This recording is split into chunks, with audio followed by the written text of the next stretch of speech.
Hello and welcome dear viewers to the another informative video on dissolution method for generic product. So whenever we are working on the generic product development, then how to select the dissolution method or which dissolution parameters are required to be taken for product development becomes the big question, because dissolution method or dissolution parameter including the dissolution specification are very critical to the product performance, and the dissolution serve as a quality control test. Also, dissolution is a performance test for the formulation. So while selecting the dissolution parameters or while selecting the dissolution method, that time the generic applicant or generic product manufacturer should be very much vigilant, and these parameters should be selected on the basis of some scientific rationale.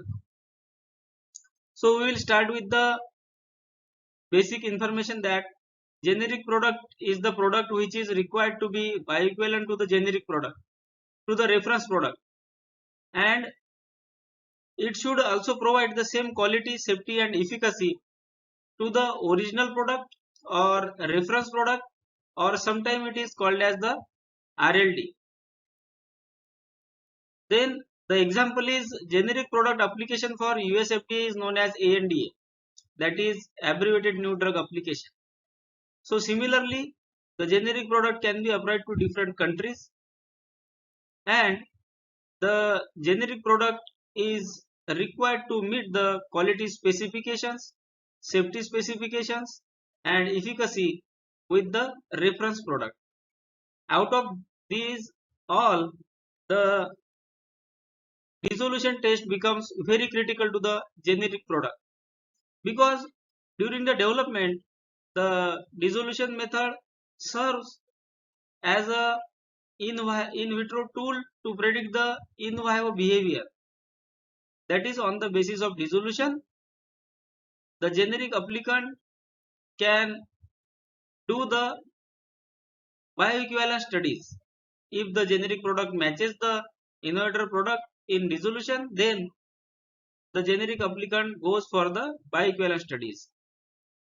Then after completion of the bioequivalence studies, the dissolution serves as a quality control tool.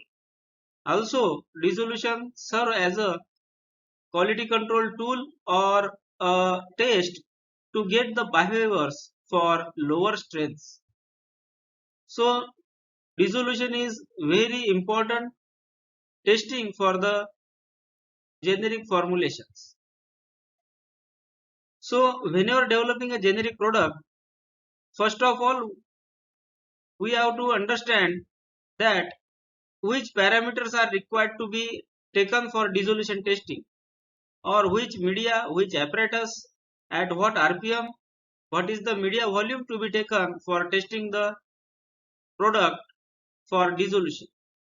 So for that we should always check the monograph availability.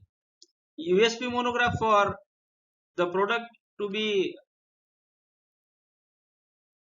applied for US, or BP monograph or IP monograph, whatever the pharmacopoeial monographs are there, we have to check and understand. Then OGD media for US product.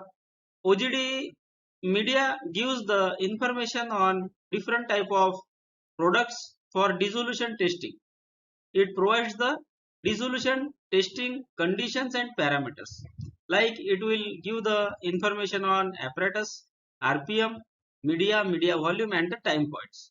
So Office of Generic Drugs from US FDA is the official site for dissolution parameters for the product. Then biopharmaceutics review of each specific product. So this biopharm review or clinical review is available at the US FDA site for each specific product, and this is available for the reference product And if you go through this document, in this document you can find the dissolution conditions used by the reference product, and from there you can take the dissolution conditions and parameters to study the generic product. It may or may not be equal to the OGD media, or it may or may not come into the USP monograph at later stages. But still, as a starting point, you can have the information from pharmacopoeia monograph, then OGD media and biofarm review, so that you can start the development quickly. Then if monograph is available, or if method is available in the OGD media or biopharmaceutics review, then you have to take that method and you have to start the development activity, and also check the discriminatory power of that dissolution method. You prepare your generic product batches with different CMAs, CPPs and the parameters which are critical to the dissolution. For example, if the drug is BCS class 2 or 4, then particle size may play a role. So make different batches or bad batches and check the discriminatory power of the available method. And if these methods are not discriminatory, then you have to develop a new method, and then that new method is required to be tested for the discriminatory power. Discriminatory power is the condition or is the power of the dissolution method to detect the differences between the bioequivalent and inequivalent batches. I have made a separate video on this topic, so for more information you can go through that video to have in-depth understanding. Then if you have developed a new method and if it is found to be discriminatory, then correlate with the bioequivalence batch to finalize the specifications. Generally, before doing the bioequivalence studies, you cannot say that this method is discriminatory or not. So after bioequivalence study results, you have to compare the results of the bioequivalence batch to the RLD or to the reference product, and you have to check it against the bad batches. And if it proves to be discriminatory, then stick to the new method. Otherwise, you can modify the parameters. Like you can modify the time point. Suppose if you are not getting any discrimination at 30-minute time point, then reduce it to 15-minute time point and see whether the method is proves to be discriminatory or not. So after bioequivalence study also method can be modified, or sometimes the parameters can be changed. Then coming to the new method, the new method should be taken or studied based on the BCS class of the drug product, or BCS class of the drug and the design of the drug product.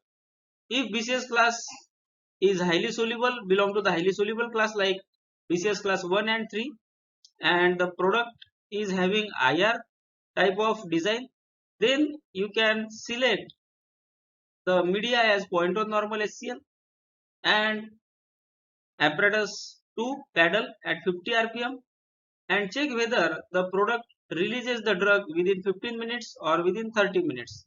So like that, based on the BCS class of the molecule and the drug product design, you can check the new method or you can develop the new method. Then use the mild dissolution conditions like RPM and the media volume. Generally 50 rpm or 75 rpm is suitable for USP paddle apparatus 2 and 100 rpm for basket. These are considered at the mild conditions. Then media volume of 500 ml or 900 ml is considered as mild conditions. But if you go beyond these conditions, then you have to justify additionally for the dissolution conditions. If you are taking 50 rpm of paddle, you are using 500 ml media of 0.1 normal HCl. If your drug class belongs to BCS class 1 and 3 or BCS class 1 or 3, so those conditions are said to be mild conditions. Then study the solubility of the API.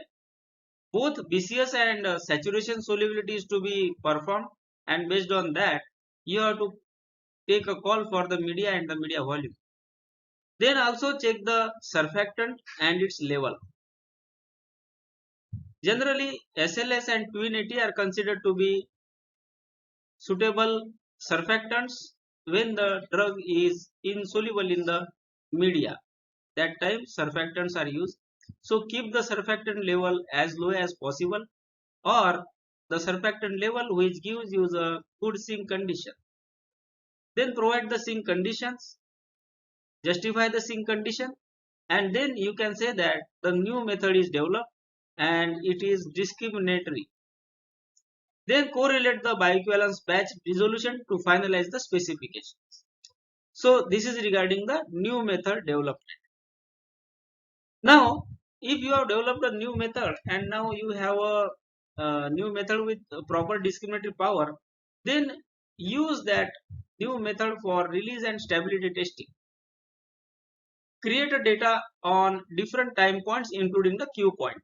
Suppose you have a IR formulation of BCS class 1 or 3 and you have set dissolution Q point of 30 minutes, that not less than 80 Q or 85% dissolves in 30 minutes.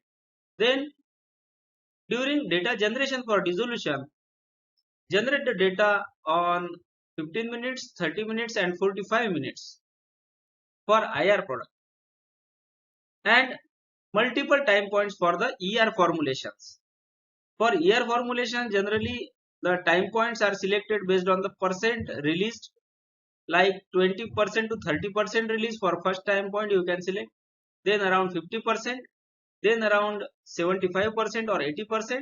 So minimum 3 time points you can take into consideration. Then use tentative specifications as the specifications are finalized after the B studies and regulatory approval. Generally, whatever the specifications are given to the generic product, these are only for the study purpose and for stability testing purpose. These are not the finalized specifications. The dissolution specifications are finalized based on the B study, that is bioequivalence study data, and the dissolution data of that batch which is passing in the bioequivalence study. Then stability data is also considered. Then the data of dissolution for multiple batches is considered, and after that with the regulatory approval you get the approval for the dissolution specifications also. If regulatory body asks you to tighten the specification, that time the additional data generated on the time points before or after the Q point will help you. Then provide comparative data with monograph method if available, or if it gets available, or if it is not found to be discriminatory. See, if you have a USP monograph but it is not discriminatory method, still for a generic applicant it is always better to generate data on that method also. Sometimes during the development the monograph is not available, but after some time during the development or after 1 year of the development, or when the product is applied to the regulatory authority, that time that new method comes into the monograph. So that time the generic applicant should test the generic product with that method also. Also the generic applicant should make the data available with the method which is not found to be discriminatory but it is in the monograph. So these are some of the best practices for avoiding the regulatory query, avoiding the approval delays. So this is regarding the dissolution method for generic product. Always the generic applicant should consider the drug ECS class, drug solubility, the design of the formulation, then drug degradation into the media, or drug solution state stability. So many factors are there. Always try to maintain the sink conditions. Always use the mild conditions for dissolution testing, so that there will be less regulatory queries for the dissolution. So I hope this video might help you to understand how to get the dissolution method parameters to start the development. Thanks for watching the video. Please do like, share and subscribe to Pharma Learning in Depth. Thank you.